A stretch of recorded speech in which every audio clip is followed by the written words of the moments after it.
Gadis ini sedang berendam dengan santai di bak mandi. Tiba-tiba menemukan pencuri di dalam rumah. Tapi dia tidak peduli sama sekali.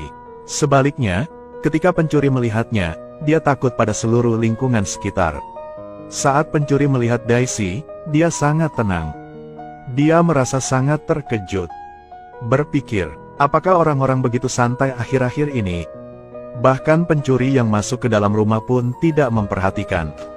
Jika kamu melakukan itu, aku akan kehilangan muka lo. Daisy hanya bilang ambil apapun yang kamu mau. Saat kamu kembali, tutup saja pintunya untukku. Mendengar ini membuatku semakin merasa aneh. Saat ini dia melihat botol obat di atas meja. Sekarang aku sadar Daisy bunuh diri. Lihat nama obat di botolnya. Bukankah ini vitamin? Mendengar itu dan langsung berdiri. Ternyata aku salah minum obat. Pantas saja aku belum mati.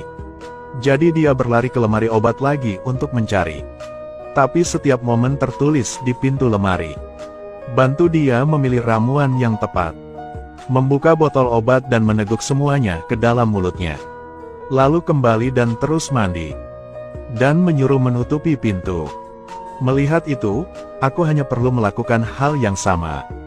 Bawa semua barang berharga ke dalam mobil. Tapi itu belum lama. Mobilmu berhenti. Mungkin karena hati nurani. Setelah berpikir sejenak, akhirnya kembali ke kamar Daisy. Gunakan tanganmu untuk mengambil obat untuknya. Setelah Daisy memuntahkan semua obat padanya, dia pergi tidur untuk beristirahat. Agar dia tidak berpikiran bodoh lagi, dia memutuskan untuk tetap di sini.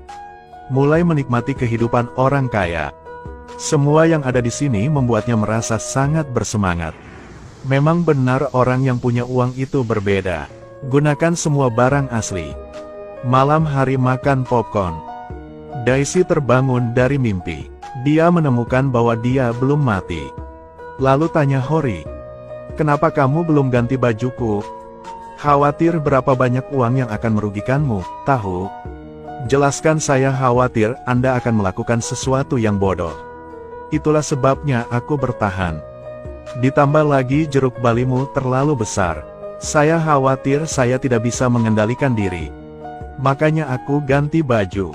Daisy langsung turun sambil memegang sebotol wine dan meneguknya. Setelah beberapa saat suasana hatinya berangsur-angsur stabil. Pada titik ini saya berani bertanya mengapa dia ingin bunuh diri. Jadi Daisy orang kaya. Karena pacarnya dan sahabatnya memberinya klakson. Dalam keputusasaan aku ingin meninggalkan dunia ini. Tetapi sesaat kemudian Daisy bergegas keluar untuk menelepon. Melihatnya depresi. Mengetahui bahwa Daisy sangat terluka. Begitu saja dia diam di sisinya. Pergi ke kamar mandi bareng, nonton film bareng sambil minum alkohol. Secara bertahap mulai bergetar. Ini pertama kalinya dia merasakan perasaan itu. Tapi saat Daisy terbangun, dia mulai menyalahkannya. Karena dia serius mempengaruhi dia untuk bunuh diri. Dia diusir dari rumah.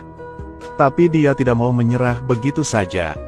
Untuk membuatnya bahagia, dia secara proaktif menawarkan untuk memasak makan malam untuknya. "Jika setelah makan kamu masih ingin mati, aku tidak akan menghentikanmu lagi." "Tidak mungkin." Daisy hanya dengan enggan menyetujuinya. Mereka pergi berbelanja bersama.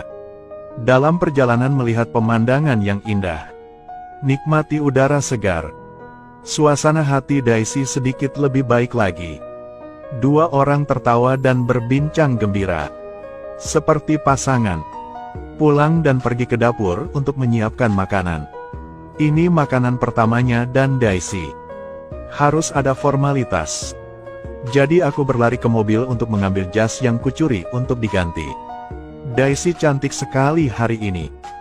Dia juga lumayan. Kedua orang itu saling memandang dan tersenyum bahagia. Di bawah cahaya lilin semuanya menjadi sangat romantis. Daisy bilang dia belum pernah menikmati makan malam romantis seperti itu. Malam itu kalian berdua berbincang dengan sangat gembira. Daisy memberitahunya padahal dia sudah punya pacar. "Tapi aku tidak pernah diperlakukan jujur oleh pacarku. Dia memberi banyak tapi tidak mendapat banyak imbalan.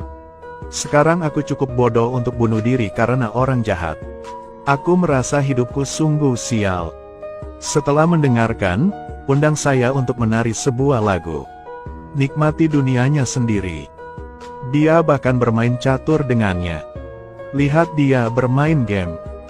Dua orang bernyanyi bersama. Lalu melompat ke kolam untuk bermain. Malam itu mungkin adalah malam yang paling membahagiakan dari Daisy sejauh ini. Hanya ingin membuktikan kepadamu bahwa hidup ini masih memiliki banyak hal baik. Jadi kita harus hidup bermakna. Bahkan jika sebelumnya kamu tidak bahagia, bukan berarti nantinya tidak menyenangkan. Tapi Daisy terus memikirkan mantannya. Terjebak dalam situasi negatif lagi. Dia mulai menyalahkan Harry lagi. Kamu tidak boleh merampas hakku untuk bunuh diri. Kamu tidak seharusnya menceramahiku tentang moralitas. Setelah berbicara, dia mengeluarkan ponselnya untuk menelepon mantan kekasihnya.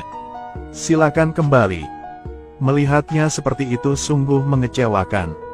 Rasanya seperti dia putus asa.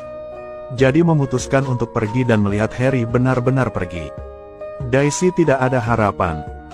Dia ditinggalkan lagi. Kali ini dia benar-benar tidak ingin hidup lagi. Tidak lama setelah pergi, aku mulai mengkhawatirkan Daisy. Lupakan saja, aku hanya pencuri. Siapa yang bisa kuselamatkan? Tetapi pada akhirnya dia masih belum bisa lulus ujian hati nurani. Dia sangat mencintai Daisy. Segera berkendara ke sana. Lalu segera mengetuk pintu. Tapi terus menelepon tapi tidak ada yang menjawab. Tiba-tiba melihat Daisy di danau. Tanpa ragu, dia melompat turun dan menggendongnya. Tetapi saat ini Daisy sudah tidak bernapas lagi. Dia menyalahkan dirinya sendiri karena tidak pergi. Tiba-tiba Daisy terbangun. Untungnya dia menyelamatkan nyawanya lagi. Dia membuatkan cangkir untuk Daisy. Lalu berbalik dan bersiap untuk pergi.